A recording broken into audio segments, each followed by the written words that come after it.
Hi guys, welcome back to another log. ಎಲ್ಲರೂ ಹೇಗಿದ್ದೀರಾ? I hope ಎಲ್ಲರೂ ಚೆನ್ನಾಗಿದ್ದೀರಾ ಅಂತ ಅಂದ್ಕೊಂಡಿದ್ದೀನಿ. ಗೈಸ್, ನಾನಿವತ್ತು ಡೈಲಿ ಲಾಗ್ ಮಾಡ್ತಾ ಇದ್ದೀನಿ. ಲಾಸ್ಟ್ ಲಾಗ್ನ ಕಂಟಿನ್ಯೂ ಮಾಡ್ತಾ ಇದ್ದೀನಿ. ಲಾಸ್ಟ್ ಲಾಗಲ್ಲಿ ನಾನು ಊರಿಗೆ ಹೋಗಿದ್ದಾಗ ಏನೆಲ್ಲ ಮಾಡಿದೆ ಅನ್ನೋದನ್ನ ತೋರಿಸಿದ್ದೆ. ಇವಾಗ ಊರಿಂದ ಬಂದು ನನ್ನ ದಿನ ಹೇಗಿತ್ತು, ಏನೆಲ್ಲ ಮಾಡಿದೆ ಅಂತ ಇವತ್ತಿನ ಲಾಗಲ್ಲಿ ತೋರಿಸ್ತಿದ್ದೀನಿ. ನೋಡ್ಕೊಂಬನ್ನಿ.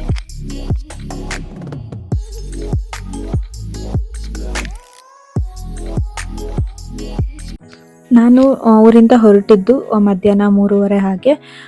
ನಾನು ಬೆಂಗಳೂರಿಗೆ ಬರುವಾಗ ನೈಟ್ 8:30 ಹಾಗಾಗಿತ್ತು ರೀಚ್ ಆಗುವಾಗ. ನನ್ನ ಹಸ್ಬೆಂಡ್ ನನ್ನ ಕರ್ಕೊಂಡು ಹೋಗ್ಲಿಕ್ಕೆ ಬಂದಿದ್ದರು. ತುಂಬ ದಿನ ಆದಮೇಲೆ ಊರಿಂದ ಬಂದಿರೋದ್ರಿಂದ ಬರುವಾಗೆಲ್ಲ ವೀಡಿಯೋ ಮಾಡ್ಕೊತಾ ಬಂದರು. ನಾವು ಬಂದಮೇಲೆ ಅಡುಗೆ ಮಾಡ್ಕೊಳಕ್ಕಾಗಲ್ವಾ ಅಂತ ಊಟ ಮಾಡೋಕ್ಕೆ ಮಶ್ರೂಮ್ ಹೋಟೆಲ್ಗೆ ಹೋದ್ವಿ. ಅಲ್ಲಿ ನಾವು ಮಶ್ರೂಮ್ ಬಿರಿಯಾನಿ ಹಾಗೆ ಪನ್ನೀರ್ ಚಿಲ್ಲಿ ಎಲ್ಲ ಆರ್ಡ್ರ್ ಮಾಡಿದ್ವಿ. ತುಂಬ ಚೆನ್ನಾಗಿರುತ್ತೆ ಇಲ್ಲಿ ಟೇಸ್ಟು. ನಾನ್ ವೆಜ್ ತಿಂದಿದ್ದಾಗ ಇಲ್ಲೇ ನಾವು ಬರೋದು ಯಾವಾಗಲೂ ಚೆನ್ನಾಗಿರುತ್ತೆ ಅಂತ. ತುಂಬ ಚೆನ್ನಾಗಿತ್ತು ಟೇಸ್ಟು. ಊರಿಂದ ಬಂದಮೇಲೆ ಒಂದು ಹೊಸ ರುಚಿ ಸಿಕ್ದಂಗೆ ಫೀಲ್ ಆಯಿತು. ಚೆನ್ನಾಗಿತ್ತು. ಮಶ್ರೂಮು ಸ್ವಲ್ಪ ಹೀಟ್ ಇರೋದ್ರಿಂದ ನನ್ನ ಹಸ್ಬೆಂಡ್ ಗುಲ್ಕಂದು ಮಿಲ್ಕ್ ಶೇಕ್ ಆರ್ಡ್ರ್ ಮಾಡಿದರು. ಅದು ಕೂಡ ಚೆನ್ನಾಗಿತ್ತು. ನಾನು ಫಸ್ಟ್ ಟೈಮ್ ಆ್ಯಕ್ಚುಲಿ ಟ್ರೈ ಮಾಡಿದ್ದು. ಅದಾದಮೇಲೆ ಮನೆಗೆ ಬಂದು ನಾವು ಸ್ವಲ್ಪ ಫ್ರೆಶ್ ಅಪ್ ಎಲ್ಲ ಆಗಿಬಿಟ್ಟು ಮೂವಿ ನೋಡಿದ್ವಿ. ತುಂಬ ದಿನ ಆದಮೇಲೆ ಇಬ್ಬರು ಮೂವಿ ನೋಡ್ತಿರೋದು. ಚೆನ್ನಾಗಿತ್ತು ಮೂವಿ. ಕನ್ನಡ ಡಬ್ಬಿದ್ದು, ತೆಲುಗು ಮೂವಿ ಅನಿಸುತ್ತೆ. ತುಂಬ ಚೆನ್ನಾಗಿತ್ತು ಮೂವಿ. ಅದಾದಮೇಲೆ ಮಾರ್ನಿಂಗ್ ಇದು ನೆಕ್ಸ್ಟ್ ಡೇ ಥರ್ಸ್ಡೇ ಮಾರ್ನಿಂಗ್ ಇದು. ನಾನು ಆ್ಯಕ್ಚುಲಿ ನೈಟ್ ಪಾಟ್ ಆರ್ಡ್ರ್ ಮಾಡಿ ಮಲ್ಕೊಂಡಿದ್ದೆ. ನೆಕ್ಸ್ಟ್ ಡೇನೇ ಬಂತು. ಯಾಕಂದರೆ ನಾನು ಊರಿಂದ ಗಿಡ ತೊಗೊಂಬಂದಿದ್ದೆ. ಅದಕ್ಕೋಸ್ಕರ ಆ ಪಾಟ್ ಅರ್ಜೆಂಟ್ ಬೇಕಿತ್ತು, ಇಲ್ಲ ಗಿಡ ಸತ್ತೋಗುತ್ತೆ ಅಂತ ಪಾಟ್ ಆರ್ಡ್ರ್ ಮಾಡಿದ್ದೆ. ಒನ್ ಡೇ ಡೆಲಿವರಿ ಇತ್ತು. ಸೊ ಹಾಗಾಗಿ ಬೇಗ ಬಂತು. ಇಷ್ಟ ಆಯಿತು ನನಗೆ. ಅದಾದಮೇಲೆ ಮಧ್ಯಾಹ್ನ ನಾನೊಬ್ಬಳೇ ಊಟ ಮಾಡ್ತಾಯಿದ್ದೆ ಅಡುಗೆ ಮಾಡಿಕೊಂಡು. ಅದಾದ್ಮೇಲೆ ಕಂಟಿನ್ಯೂ ಮಾಡೋಕ್ಕಾಗಿಲ್ಲ. ನಂಗೆ ತುಂಬ ಸುಸ್ತಾಗಿತ್ತು ಊರಿಂದ ಬಂದು. ಆ್ಯಂಡ್ ಊರಿಂದ ತಂದಿದ್ದೆಲ್ಲ ಅನ್ಪ್ಯಾಕ್ ಮಾಡೋಕ್ಕಿತ್ತು. ಹಾಗಾಗಿ ಇದು ನೆಕ್ಸ್ಟ್ ಡೇ ಬೆಳಿಗ್ಗೆ ನಾನು ಇದು ಸೋಯಾ ಚಂಕ್ಸ್ದು ಪಲಾವ್ ಮಾಡಿದ್ದೆ. ಇಬ್ಬರು ತಿಂದ್ಬಿಟ್ಟು ನಾನು ಗಿಡ ನೆಡೋದಕ್ಕೆ ಶುರು ಮಾಡಿದೆ. ಇನ್ನು ನೆಡೋಕ್ಕಾಗಿಲ್ಲ. ಅದಕ್ಕೆ ನೆಕ್ಸ್ಟ್ ಡೇ ಗಿಡ ನೆಡೋಣ ಅಂತ ಇವತ್ತು ನೆಡೋಣ ಅಂತ ಓಪನ್ ಮಾಡಿದೆ. ಅವರಿಂದ ಹಸು ಗೊಬ್ಬರ ಕೂಡ ತೊಗೊಂಬಂದಿದ್ದೆ ಸ್ವಲ್ಪ.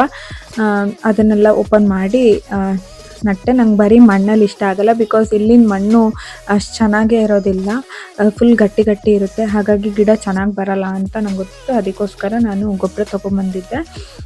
ಸೊ ಫಸ್ಟ್ ಗೊಬ್ಬರ ಮತ್ತು ಮಣ್ಣು ಮಿಕ್ಸ್ ಮಾಡಿ ಪಾಟೆಲ್ಲ ಸೆಟ್ ಮಾಡಿಬಿಟ್ಟು ನಾನು ಗಿಡ ನೆಡ್ತಾಯಿದ್ದೆ. ಜಾಸ್ತಿ ಗಿಡ ತಂದಿರಲಿಲ್ಲ ನಾನು, ಯಾಕಂದರೆ ಮನೆ ಹತ್ರ ಜಾಸ್ತಿ ಜಾಗ ಇಲ್ಲ. ಅದಕ್ಕೋಸ್ಕರ ನಾನು 3-4 ಗಿಡ ಅಷ್ಟೇ ತೊಗೊಂಬಂದಿದ್ದು. ಇನ್ನು ಅಲೋವೆರಾ ಗಿಡ ಬೇಕಿತ್ತು, ಬಟ್ ನಾನು ಮರ್ತು ಬಂದೆ. ಸೊ ನಾನು ಆಂಥೋರಿಯಂ ಮತ್ತು ಒಂದು ಹೂ ಬಿಡೋ ಗಿಡ ಮತ್ತು ಒಂದು ನಾರ್ಮಲ್ ಗಿಡ ತೊಗೊಂಬಂದಿದ್ದೆ ಅಷ್ಟೇ.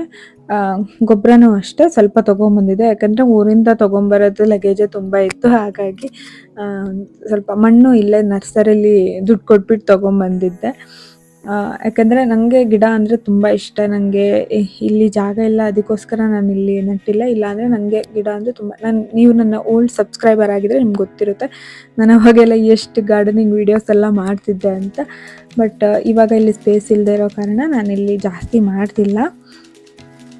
ನಮ್ಮೂರಲ್ಲಿ ತುಂಬ ಗಿಡಗಳು ನೆಟ್ಟಿದ್ದಾರೆ ನಮ್ಮಮ್ಮ.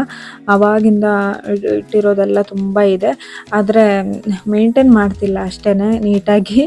ಅದು ಹೇಗೇಗೋ ಬೆಳ್ಕೊಂಡಿದೆ. ವಾಸ್ತು ಗಿಡ ಅಂತೂ ಫುಲ್ ಮರನೇ ಆಗೋಗಿದೆ. ನಾನು ಲಾಸ್ಟ್ ಲಾಗಲ್ಲಿ ನಿಮಗೆ ತೋರಿಸಿದ್ದೆ. ವಾಸ್ತು ಗಿಡ ಒಳ್ಳೆ ಈ ಥರನೂ ಆಗುತ್ತೆ ಅಂತ ಯಾರೂ ಅಂದ್ಕೊಂಡಿರಲ್ಲ, ಆ ಥರ ಆಗಿಬಿಟ್ಟಿದೆ. ಅದು ಸಿಂಟೆಕ್ಸ್ ಕಟ್ಟೆ ಇರೋದ್ರಿಂದ ಅಲ್ಲಿ ಅದು ನೀರು ಬಿದ್ದು ಗಿಡಗಳೆಲ್ಲ ಚೆನ್ನಾಗಿ ಬೆಳ್ಕೊಂಡ್ಬಿಟ್ಟಿದೆ ಊರಲ್ಲಿ. ಮತ್ತು ಈ ಸೇವಂತಿಗೆ ಎಲ್ಲ ಕಲರ್ಸ್ದು ಇದೆ. ಆ ಥರ ನಮ್ಮಮ್ಮಂಗೂ ಅಷ್ಟೇ ಈ ಥರ ಹೂವಿನ ಗಿಡ ಎಲ್ಲ ಅಂದರೆ ತುಂಬ ಇಷ್ಟ. ನಮ್ಮನೇಲೆಲ್ಲ ಗಿಡ ಇಷ್ಟಪಡೋರೇ ಇರೋದು. ಆ್ಯಂಡ್ ನನ್ನ ತಮ್ಮಂಗೆ ಕೂಡ ಗಿಡ ಅಂದರೆ ತುಂಬ ಇಷ್ಟ. ಅವನಿಗೆ ಈ ಥರ ಹೂವಿನ ಗಿಡ ಅಂತಲೂ ಈ ಥರ ಹಣ್ಣಿನ ಗಿಡ, ತರಕಾರಿ ಗಿಡ ಆ ಥರದ್ರಲ್ಲೆಲ್ಲ ಇಂಟ್ರೆಸ್ಟ್ ಜಾಸ್ತಿ. ಸೇವಂತಿಗೆ ಗಿಡ ತಂದಿದ್ದೀನಿ, ಬಟ್ ಇದು ಯಾವ ಕಲರ್ ಬರುತ್ತೆ ಅಂತ ಗೊತ್ತಿಲ್ಲ. ಯಾಕಂದರೆ ನಾನು ತರುವಾಗ ಅದರಲ್ಲಿ ಹೂ ಬಿಟ್ಟಿರಲಿಲ್ಲ. ಹಾಗಾಗಿ ಯಾವ ಕಲರ್ ಇದೆ ಅಂತ ಗೊತ್ತಿಲ್ಲ. ಅಲ್ಲಿ 3-4 ಕಲರ್ ಇತ್ತು ನಮ್ಮ ಮನೆಯಲ್ಲಿ. ಬಟ್ ಇದು ಯಾವ ಕಲರ್ ಹೂ ಬಿಡುತ್ತೆ ಅಂತ ನೋಡಬೇಕು. ಹೂ ಬಿಟ್ಟಾಗ ನಾನು ವೀಡಿಯೋ ಮಾಡಿ ಹಾಕ್ತೀನಿ. ಪ್ಲಸ್ ಫೋನ್ ಫುಲ್ಲು ಸ್ಟೋರೇಜ್ ಫುಲ್ಲಾಗಿ ವೀಡಿಯೋ ಕಂಟಿನ್ಯೂ ಮಾಡೋಕ್ಕೆ ಆಗ್ತಿಲ್ಲ ನನಗೆ. ಲೈಕ್ ಡೈಲಿ ಎಡಿಟ್ ಮಾಡಿ ಅಪ್ಲೋಡ್ ಮಾಡೋಕ್ಕೆ ಆಗ್ತಿಲ್ಲ, ಅಷ್ಟೊಂದು ಫುಲ್ ಆಗಿಬಿಟ್ಟಿದೆ. ನಾನು ಒಂದೇನಾದರೂ ಅಪ್ಲೋಡ್ ಮಾಡಬೇಕಂದ್ರೆ ಬರೋ ಆ್ಯಪೆಲ್ಲ ಡಿಲೀಟ್ ಮಾಡಿ ಎಡಿಟ್ ಮಾಡಿ ಅಪ್ಲೋಡ್ ಮಾಡಬೇಕು. ಅದಕ್ಕೆ ನನಗೆ ಈ ಎಡಿಟ್ ಮಾಡೋಕ್ಕೆ ಆಲಸ್ಯ ಆಗಿಬಿಟ್ಟಿದೆ. ಹಾಗೆ ಇತ್ತೀಚೆಗೆ ನಾನು ಯಾವ ವ್ಲಾಗು ಮಾಡಿಲ್ಲ, ಇದೆಲ್ಲ ಓಲ್ಡ್ ವ್ಲಾಗು, ಅಂದರೆ ಒಂದು 3-4 ವಾರದ ಹಿಂದಿನ ವ್ಲಾಗು, ಇನ್ನೂ ಅಪ್ಲೋಡೇ ಮಾಡಿಲ್ಲ. ಹಾಗಾಗಿ ಇದನ್ನು ಫಸ್ಟ್ ಮುಗಿಸ್ಕೊಂಡ್ಬಿಡೋಣ, ನೆಕ್ಸ್ಟ್ ಇಯರಿಂದ ಕರೆಕ್ಟಾಗಿ ಮಾಡೋಣ ಅಂತ ಡಿಲೇ ಮಾಡ್ತಾ ಇದ್ದೀನಿ. ಐ ಆಮ್ ಶೋರ್ ನಾನು ಈ ಮಂತ್ ಎಂಡಲ್ಲಿ ಈ ವರ್ಷದೆಲ್ಲ ವಿಡಿಯೋನು ಅಪ್ಲೋಡ್ ಮಾಡ್ತೀನಿ. ಐ ಥಿಂಕ್ ಇನ್ನೇನು ಜಾಸ್ತಿ ವಿಡಿಯೋ ಇಲ್ಲ, ಇನ್ನೊಂದೆರಡು ವ್ಲಾಗ್ ಇದೆ ಅನಿಸುತ್ತೆ ಅಷ್ಟೇ. ಫೈನಲಿ ಗಿಡ ನೆಟ್ಟಾಯಿತು, ಅದನ್ನೆಲ್ಲ ಜೋಡಿಸ್ಬಿಟ್ಟು ನೀರು ಹಾಕ್ತಾ ಇದ್ದೀನಿ. ನೋಡಿ ಇಷ್ಟೇ ನಾನು ತಂದಿದ್ದು. ಇನ್ನೊಂದು ಮಸ್ತು ಗಿಡನ ಈ ಥರ ನಾನು ಬಾಟ್ಲಲ್ಲಿ ಹಾಕಿಡೋದು ಯಾವಾಗಲೂ. ಇದಕ್ಕೆ ನಂಗೆ ಹಾಗೆ ಹಾಕಿಡಲ್ಲ, ನಾನು ಇದಕ್ಕೆ ಪೇಂಟ್ ಮಾಡಿಬಿಟ್ಟು ಡಿಸೈನ್ ಮಾಡಿಬಿಟ್ಟು ಆಮೇಲೆ ಇದನ್ನು ಇಂಡೋರ್ ಪ್ಲ್ಯಾಂಟ್ ಆಗಿ ಇಡ್ತೀನಿ. ಈ ಪೇಂಟ್ ಅಂತೂ 4 ವರ್ಷ ಹಳೇದಾಗಿತ್ತು, ಅಂದರೆ ಐ ಥಿಂಕ್ 2019 ತೊಗೊಂಡಿದ್ದು ಅನಿಸುತ್ತೆ. ಇದಕ್ಕೆ ಫುಲ್ ಗಟ್ಟಿಯಾಗಿ ಹೋಗಿತ್ತು, ಡಿಸೈನ್ ಮಾಡೋಕ್ಕೆ ಕಷ್ಟ ಆಗ್ತಿತ್ತು, ಆದರೂ ಅದರಲ್ಲೇ ಮ್ಯಾನೇಜ್ ಮಾಡಿಕೊಂಡೆ. ನಾನು ಲಾಸ್ಟ್ ಟೈಮ್ ಯೂಸ್ ಮಾಡಿದ್ದು ಈ ಥರ ಬಾಟಲ್ ಪೇಂಟ್ ಮಾಡಲಿಕ್ಕೆ ಯೂಸ್ ಮಾಡಿದ್ದೆ.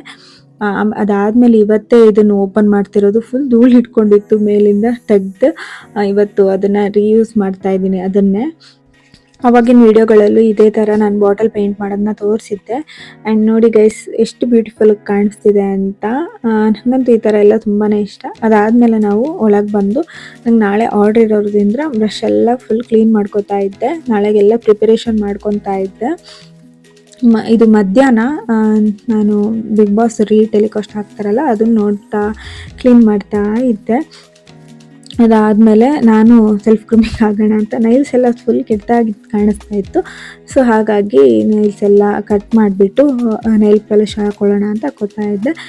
ಇವತ್ತಿನ ವಿಡಿಯೋ ಇಷ್ಟೇ. ನೆಕ್ಸ್ಟ್ ಮುಂದಿನ ವ್ಲಾಗ್ನಲ್ಲಿ ಸಿಗ್ತೀನಿ. Thank you.